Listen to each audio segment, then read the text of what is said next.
Donc, M. Jacob, on apprenait hier le départ de Stephen Guilbeault de la table des ministres du gouvernement fédéral de Mark Carney. Vous réagissez comment là, à ce départ-là? Ben, en fait, nous autres, on aurait pensé que si ça avait été vraiment un environnementaliste, il aurait fait une démission beaucoup plus rapide qu'après 10 ans. Durant les 10 ans qu'il était là, il y a eu plusieurs choses. Et j'ai vu des reportages comme quoi que les gens disaient que c'était le meilleur ministre de l'Environnement. Moi, je trouve ça un peu spécial qu'on dise ça. Le Canada, durant le temps que M. Guilbeault était là, est passé du 12e rang comme producteur mondial de pétrole au 4e rang, ce qui est assez spécial encore pour un ministre de l'Environnement qui se dit écologiste. Si on regarde dernièrement, juste si on regarde ici à Rouen, la fonderie Orme brûle des déchets très toxiques, dont des déchets qu'on parle qui viennent de l'électronique, en fait, des circuits électroniques, etc.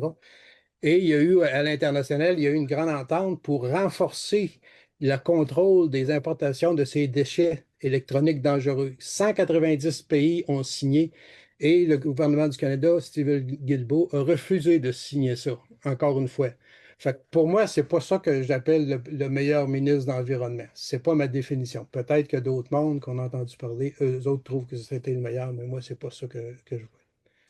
Peut-être pas le meilleur, mais est-ce que M. Jacob, je veux dire, c'était le moins pire, dans le sens que ça aurait pu être pire, dans le sens qu'on aurait pu avoir peut-être un ministre avec, mettons, un peu plus lousse sur les questions environnementales. Tu sais, on sait que M. Guilbeault a aussi voulu intervenir dans le dossier comme le caribou forestier ici en région.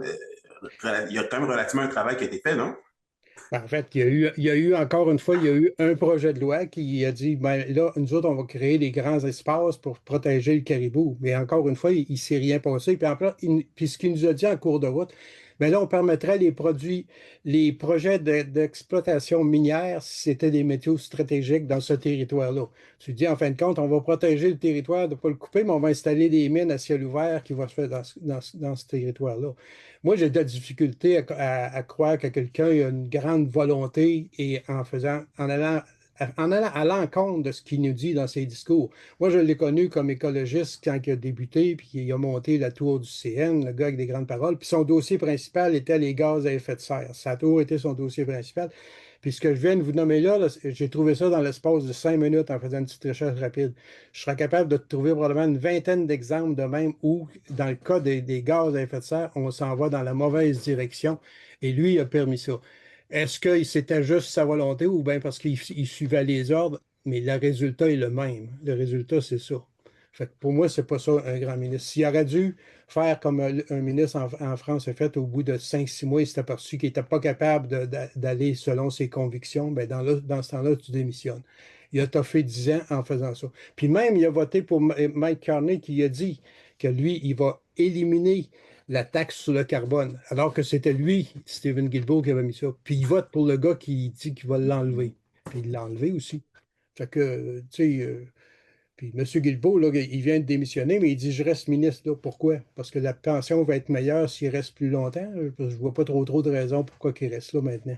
Donc, avec ou sans M. Guilbeault, selon vous, c'est pareil au même, là. Ben, en fait, compte, il a peut-être voulu faire comme faux, mais il n'y a rien qui s'est passé dans le bon sens. Mais de son propre chef, quand il faisait des discours, il acceptait la position du gouvernement libéral qui, lui, est à l'avant. Allons développer au plus rapidement possible, même la question pétrolière, puis en disant qu'on veut être vert. Comment tu peux faire ça se fait pas les deux, là. Tu peux pas être vert puis continuer à subventionner l'industrie pétrolière comme on a fait.